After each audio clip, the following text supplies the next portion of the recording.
The Safer Parking Scheme is a national standard aimed at reducing crime and the fear of crime in car parks.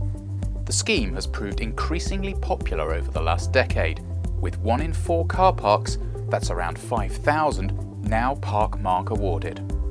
During that time, it has reduced the cost of vehicle crime in car parks by half. But since 2012, 25 local authorities have left the scheme citing budget cuts, and 300 car parks have been withdrawn.